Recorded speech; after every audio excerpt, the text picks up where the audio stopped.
아침 목상에 오신 여러분들을 환영하고 축복합니다. 특별히 오늘은 명절 마지막 연휴 마지막 날이죠.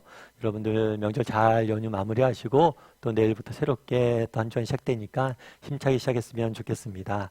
오늘은 야곱이 라반을 떠나다라는 제목을 가지고 창세기 31장 1절부터 42절까지 말씀을 좀 살펴봤으면 좋겠습니다. 우리 먼저 1절부터 3절까지 말씀을 같이 한번 읽어볼까요? 같이 읽도록 하겠습니다. 야곱이 라반의 아들들이 하는 말을 들은즉 야곱이 우리 아버지의 소유를 다 빼앗고 우리 아버지의 소유로 말미암아 이 모든 재물을 모았다 하는지라. 야곱이 라반의 안색을 본즉 자기에게 대하여 전과 같지 아니하더라. 여호와께서 야곱에게 이르시되 내 조상의 땅 내 족속에게로 돌아가라. 내가 너와 함께 있으리라 하신지라. 예, 야곱이 14년 동안 삼촌 라반 집에서 두 아내를 얻기 위해서 무보수로 일하게 되죠. 그런 다음에 뒤에 6년은 품삯을 정해서 일하게 됩니다. 근데 이 6년 동안 엄청난 야곱이 부를 형성을 하게 돼요. 그러자 어떻게 돼요? 라반의 아들들이 뭘 한 거예요? 시기하고 질투한 거죠. 참 이런 면에서 지금도 말씀드렸지만 어리석어요. 정말 야곱이 왜 이렇게 복 받습니까? 하나님의 복 주신 거잖아요. 하나님 복 주시니까 저렇게 복 받는구나 보면 자기들도 하나님을 잘 믿으면 되잖아요. 그런데 어떻게 해요? 야곱을 시기하고 질투해. 세상이 그래요. 참 세상이 우리가 믿는 사람들이 세상에서 하나님께서 축복의 통로로 사용하시죠. 우리에게 복 주시죠. 그러면 믿으면 되잖아요. 그런데 시기하고 질투하고 미워하는 거죠. 게다가 어떻게 됐다고 그랬어요? 라반의 안색도 본즉 전과 같지 않았다. 라반의 아들들은 물론이고 라반도 야곱이 부를 쌓는 것에 대해서 달가워하지 않았던 거죠. 이 가운데 야곱이 뭘 느꼈겠어요? 위기의식과 두려움을 느꼈겠죠. 그러자 이제 하나님 뭐라고 그래요? 이제 때가 됐다라고 생각하셨는지 하나님 나타나서 야곱에게 이르십니다. 뭐라고 이야기해요? 돌아가라고. 이제 돌아갈 때가 됐다. 내가 너와 함께 할 거니까 네가 돌아가라. 이렇게 말을 합니다. 그래서 이제 본격적으로 야곱이 고향 땅으로 돌아갈 계기가 돼요. 사실 그렇죠. 라반이나 이런 사람들이 잘해줬다면 아마 돌아갈 마음들 안 먹었을 수도 있어요. 그런데 라반이나 그 자녀들이 자기를 시기하고 질투하고 정말 미워하니까 부득이하게 떠나기로 마음이 더 많이 열렸던 거겠죠. 그래서 하나님께서 나타나 말씀하시는데 돌아가라고 말씀하시는데 해결해야 될 문제가 있어요. 그건 뭐냐면 첫 번째 문제는 뭐냐면 아내들이에요. 아내들. 그렇잖아요. 아내들이 나 가기 싫다. 그 땅으로 가기 싫다 하면 어떻게 될까요? 결국 못 가는 거예요. 그리고 아내들 뿐만 아니라 아내들이 자녀를 낳았잖아요. 아내들이 동의해줘야지 온 가족이 돌아갈 수 있는데 아내들의 뭐가 필요한 거예요? 동의가 필요한 거예요. 그래서 야곱이 아내들에게 이야기합니다. 그러자 야곱이 그동안 있었던 일 쭉 이야기해요. 그러자 어떤 반응이 보였는지 우리 14절과 16절 말씀 같이 한번 읽어볼까요? 같이 읽도록 하겠습니다. 라헬과 레아가 그에게 대답하여 이르되 우리가 우리 아버지 집에서 무슨 분깃이나 유산이 있으리요. 아버지가 우리를 팔고 우리의 돈을 다 먹어버렸으니 아버지가 우리를 외국인처럼 여기는 것이 아닌가. 하나님이 우리 아버지에게서 취하여 가신 재물은 우리와 우리 자식의 것이니 이제 하나님이 당신에게 이르신 일을 다 준행하라. 사실 라헬과 레아가 경쟁 관계에 있었죠. 그런데 이 일에 대해서는 한 마음으로 이야기를 합니다. 한 마음으로 이야기하는데 뭐라고 했냐면 아버지가 우리를 팔았다라고 이야기를 해요. 사실 야곱이 14년 동안 라반 집에서 봉사하죠. 이 봉사는 결혼지참금이라는 제도예요. 이 결혼지참금은 뭐냐면 이 봉사한 금액을 친정아버지에게 맡겨놓으면 이 친정아버지가 나중에 자녀들이 위험하거나 어려운 상황이 되면 그 자녀들에게 주게 되어 있는 제도예요. 그런데 라반은 그러지 않았죠. 14년 동안 벌은 것을 다 뭐예요? 자신의 몫으로 돌린 거예요. 딸들에게 준 게 아니에요. 아버지가 우리를 팔고 우리의 돈을 다 뭐예요? 가져갔다는 거예요. 뿐만 아니라 아버지가 우리를 뭐처럼 정했다?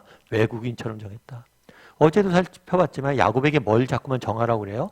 품삯을 정하라고 그러죠. 정말 가족으로 받아들였다면 품삯을 정하지 않아요. 그냥 일하게 하고 그의 인생을 책임지죠, 자기가. 어떤 책임과 의무도 다하지 않고 외부인처럼 대했다는 거예요. 그래서 앞으로 우리 아버지 집에서 무슨 분깃과 유산이 있겠느냐. 앞으로 있어봤자 이곳에 어떤 부도 있을 수 없다는 거예요. 그러면서 라헬과 레아가 뭐 한 거예요? 함께 떠나기를 동의합니다. 참 우리 입장에서 아까 얘기했던 것처럼 이 라헬과 레아가 반대한 거예요. 못 가요. 그런데 어느새 하나님께서 그 마음을 만지셔서 야곱과 함께 떠나가게 한 거예요. 사실 14년 동안 야곱은 억울하게 라반 집에서 봉사하게 됩니다. 그런데 그 억울한 과정 속에서 하나님께서 뭘 하고 계셨던 거예요? 일을 하고 계셨던 거예요. 특별히 어떤 일을 하고 계셨던 거예요?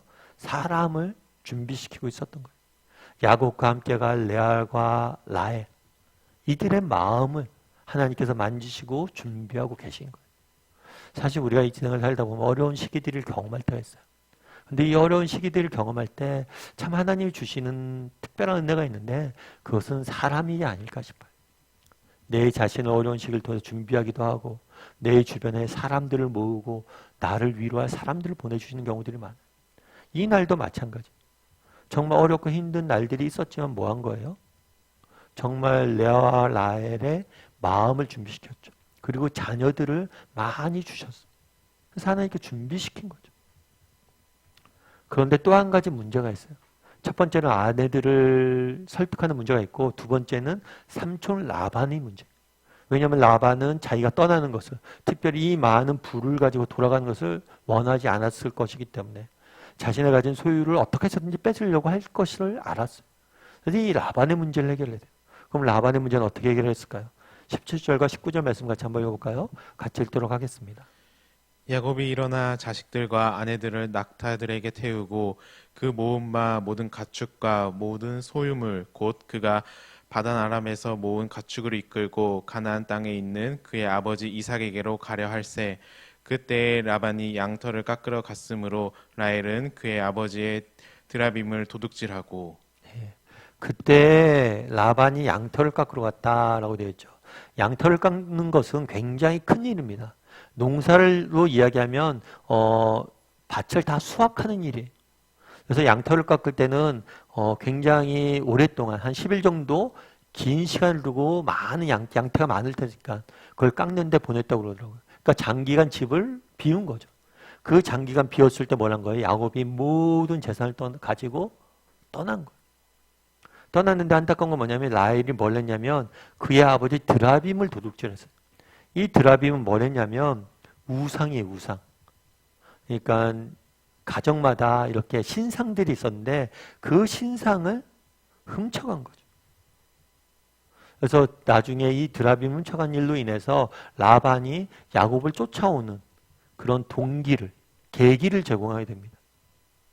이렇게 나중에 이렇게 라반이 없을 때 도망을 가요. 그런데 라헬이 그 아버지 드라빔을 가져옵니다. 나중에 이것들을 알아요. 누가 알아요? 라반이 알게 됩니다. 그래서 라반이 야곱을 잡으려고 쫓아와요. 그때 하나님께서 라반에게 나타납니다. 우리 23절과 24절 말씀 같이 한번 읽어볼까요? 같이 읽도록 하겠습니다. 라반이 그의 형제를 거느리고 7일 길을 쫓아가 길앗산으로 그에게 이르렀더니 밤에 하나님이 아랍 사람 라반에게 현몽하여 이르시되 너는 삼가 야곱에게 선악간의 말을 하지 말라 하셨더라. 뭐라고 되어 있냐면 라반이 그의 형제를 거느리고 7일간 쫓아갔다. 이게 선한 의도로 쫓아갔을까요? 선한 의도가 아니죠. 예를 들면 그런 거예요. 야, 너 왜 인사도 안 하고 해? 가. 얼굴이나 마지막 한번 보고 가자. 기쁜 마음에 간다면 혼자 빠르게 가야죠. 그런데 형제들을 다 이끌고 많은 사람들이 이끌고 간 거예요. 악한 의도였겠죠. 그런데 그 밤에 어떻게 했다고 그랬어요? 하나님이 나타나셔서 라반을 막습니다. 그래서 그날에 야곱이 집에 돌아가는 데는 두 가지 걸림돌이 있었어요. 첫 번째는 뭐예요? 레아와 라헬, 아내들이었어요. 그런데 하나님께서 지난 14년 동안 고생하는 시기를 통해서 레아와 라헬의 마음을 만져주셨어요. 뿐만 아니라 라반의 문제가 있었는데 이 라반 하나님께서 뭐 하셨어요? 직접적으로 나타나서 막아주시는 모습들을 우리는 보게 돼요. 결국에 우리는 무엇을 오늘 본문에서 볼 수 있었을까요? 처음에 야곱이 고향 땅을 떠날 때는 언제였어요? 혼자 아무것도 없이 호를 단신 떠났어요. 그런데 그때 하나님께 약속하셨죠. 뭐라고 약속했어요? 내가 너와 함께 있을 것이고 너를 지킬 것이고 네가 돌아올 것이다 이 땅으로. 하나님께서 그 약속 그대로 약속을 성취하십니다. 성취하는데 이 20년의 시간을 낭비하지 않았어요. 이 20년의 시간 동안에 어쩌면 야곱의 입장에서는 고생한 시간이라고 생각할 수도 있지만 이 시간 동안 하나님은 야곱의 인생을 축복하셨죠. 그에게 고생과 하고 어려운 일도 있고 힘든 일도 있었지만 가족들을 주셨고 또 뭘 하셨어요? 재산을 주셨고 또 어려운 시기마다 하나님이 그의 인생을 지키셔서 그 약속을 이루는 모습들을 우리는 보게 돼요. 우리도 마찬가지예요. 때로는 이 땅을 살다 보면 참 우리 인생이 어려운 시기만 계속 지나가는 것 같고 정말 무의미한 시간들만 계속해서 일상들이 지나가는 것처럼 느껴지는 날들이 있어요. 야곱이 그랬겠죠. 20년 동안 삼촌 라반 집에서 보내면서 정말 무의미하게 그 시간들을 보냈을 수 있어요. 하지만 결코 그러지 않았다. 하나님께서는 야곱에게 나타나 보이진 않았지만 야곱의 삶 가운데 일하고 계심을 우리는 보게 돼요. 제가 예전에 이제 우리 자녀들, 여러분 자녀들 자전거를 가르쳐 줄 때가 있잖아요.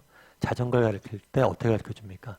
자녀를 이제 이끌 자전거를 처음 태우면 이제 넓은 공원 같은 데 가죠. 공원 같은 데 가서 자녀를 뒤에서 자전거를 밀고 있죠. 자전거를 뒤에서 밀면서 붙어가요. 아이를 자전거를 가르치죠. 그때 재밌는 게 있어요. 자녀가 늘 앞을 보면서 이렇게 자전거를 타고 가면서 묻는 게 있어요.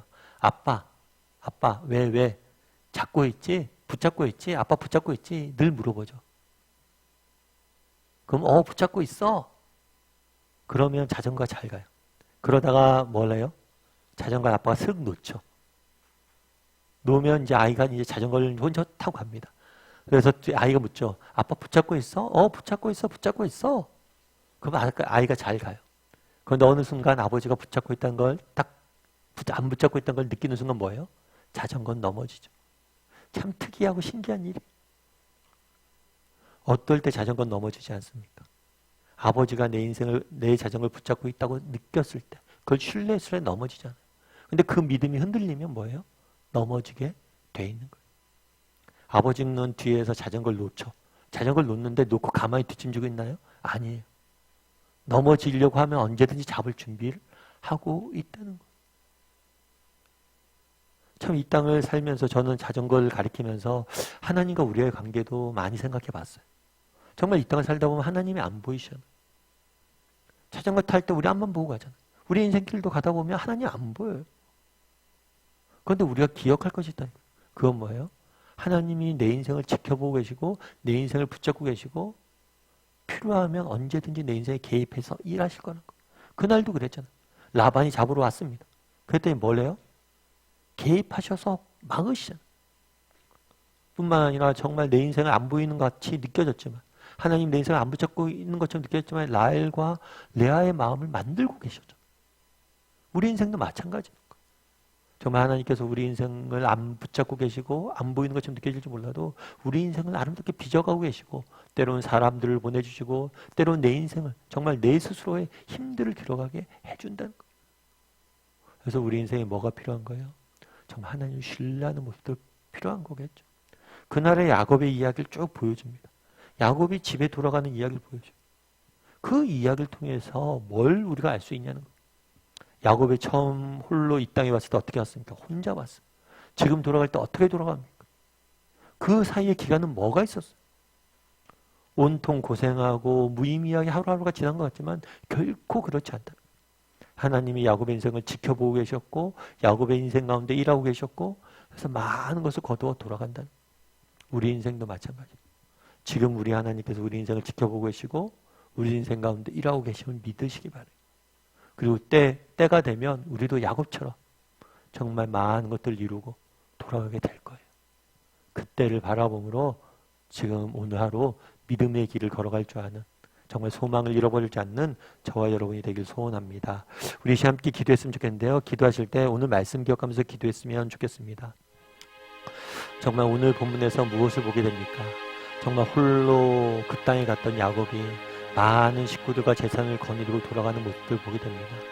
20년 동안 정말 고생만 했다라고 생각했지만 그 사이에 정말 사람들을 보내주시고 사람들을 한마음도 만들어주시고 또 필요할 땐 하나님께서 직접 개입하셔서 정말 우리 인생길을 막아주시고 보호해주시는 모습을 보게 됩니다. 우리도 마찬가지. 야곱의 인생을 인도하셨던 하나님께서 오늘 우리 인생도 동일하게 인도하실 것을 믿고, 하나님께서 내 인생을 지금도 붙잡고 계시고 내 인생 가운데 일하고 계시고 때가 되면 다 거두게 하실 것이다, 이 사실을 믿고 하루하루 살아가는 사람이 되게 해달라고 기도했으면 좋겠습니다. 그랬을 때 우리 낙심하지 않을 수 있어요. 정말 하나님께서 지금 당장 보이진 않지만 내 인생 가운데 나를 지켜보고 계시고 내 인생 가운데 일하고 계시고 나를 지금도 지키고 계시다는 사실을 믿고 한 걸음 하나님의 때를 기다림으로 끝까지 믿음의 길을 걸어갈 수 있는 사람이 되게 해달라고 이 시간 목소리로 기도했으면 좋겠습니다. 또한 기도하실 때 오늘은 명절 마지막 날인데 잘 마무리하고 또 새롭게 새로운 주간 맞이하게 해달라고 이 시간 목소리로 같이 기도하도록 하겠습니다. 같이 기도하시겠습니다.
사랑의 하나님, 그날에 야곱이 정말 온 가족을 이끌고 많은 소유를 이끌고 그 땅에 돌아가는 모습을 보게 됩니다. 참 처음에 이 땅에 올 때 홀로 왔던 야곱이 정말 20년 가까이 온갖 정말 고생하며 걸어갔던 것 같지만 하나님께서 그 삶 가운데 많은 일을 이루시고 보이진 않으셨지만 하나님께서 그를 인생을 지키시고 인도해 오셨음을 보게 됩니다. 우리도 마찬가지임을 믿습니다. 야곱의 인생을 인도하셨던 하나님께서 오늘 우리의 인생을 인도하실 줄 믿습니다. 그런 믿음을 가지고 한 걸음 한 걸음 어떤 형편 중에서 걸어갈 수 있도록 도와주시옵소서. 하나님께서 지금도 우리와 가운데 일하고 계시고 우리를 빚고 계시고 우리의 가는 길을 지키고 계심을 믿고 신뢰하게 도와주시옵소서. 그리고 때가 되면 우리도 야곱처럼 많은 것들을 거두게 될 날이 올 것임을 믿고 믿음의 일을 한 걸음 한 걸음 걸을 수 있는 우리 모두가 될 수 있도록 주여 은혜를 더하여 주시옵소서. 아버지, 비록 코로나 기간이지만 또 이렇게 명절로 가족들이 모여서 함께 대화도 나누고 또 쉼의 시간도 가졌습니다. 하나님, 정말 우리 가정을 지켜주시고 또 특별히 코로나로 인해서 힘들고 어려운 그런 지체들 누구보다도 주님께서 잘 아실 줄 형편 아실 줄 믿사오니 하나님께 지켜주시고 무엇보다도 하나님께서 야곱을 인생을 지키시고 일하셨던 것처럼 그들의 인생 가운데서 지키고 일하여 주셔서 지금의 어려움들을 잘 이겨낼 수 있도록 주여 붙잡아 주시옵소서. 하나님께서 함께 할 줄 믿사오며 모든 말씀 예수님의 이름으로 기도드리옵나이다. 아멘.